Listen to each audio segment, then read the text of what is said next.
Okay, so this is a back view from the house.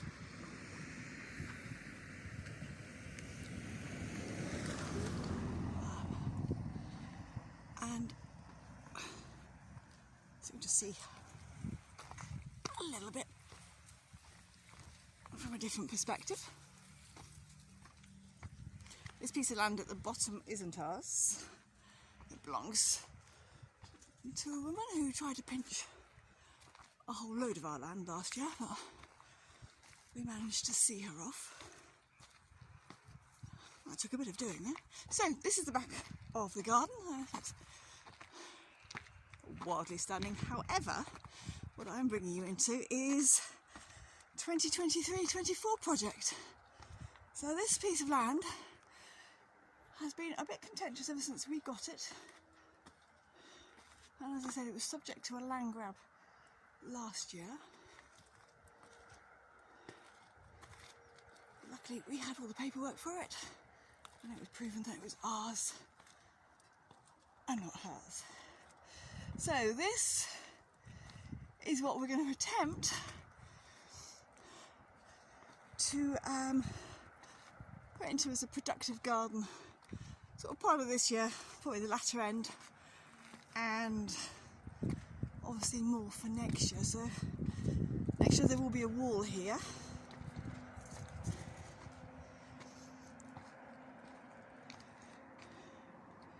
So I'll give you another overview of the garden. And if you're anywhere that's cold and miserable, there's a little bit of sunshine and sea for you to look at.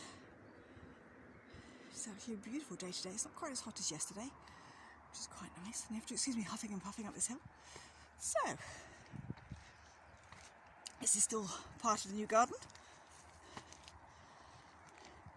Luckily the council were very nice this morning and trimmed the edges for us. So just go up.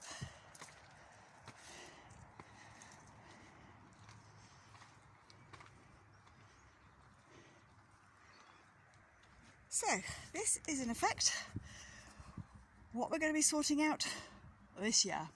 Now, this bay tree here has special significance. When we bought the property, we were asked if we would not cut the bay tree down, as a lady in the village, her grandfather planted it, so we made a promise there.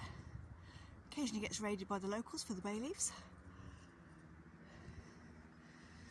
So the poor old loquat tree is not looking particularly healthy. So I'll give you a quick look over the bay, Funchal. We've only got one chip in today. Our neighbour's house. A quick picture of my father. So, just a quick one on this.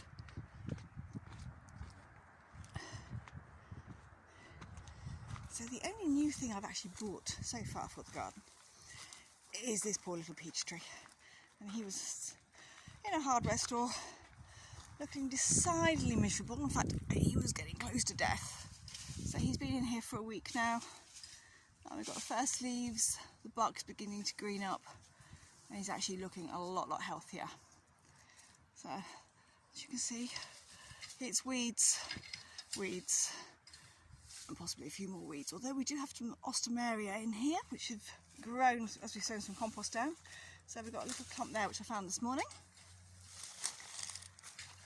Excuse my shadow, I think there they are. And then we've just got two clumps, obviously hugging the agapanthus, because they're a little bit more damper, so that's really good there. And then what we're going to do, technically, is we'll have a path, a pergola on the edge of this wall, when we actually build it, with steps down into this garden. There is a beautiful rose down, white creamy rose down here, which is an absolute thug, but we're going to get that up and going. So we're thinking about training it to the back wall and then to another part, and then you go down a little bit further past the myrtle and the fir tree and down.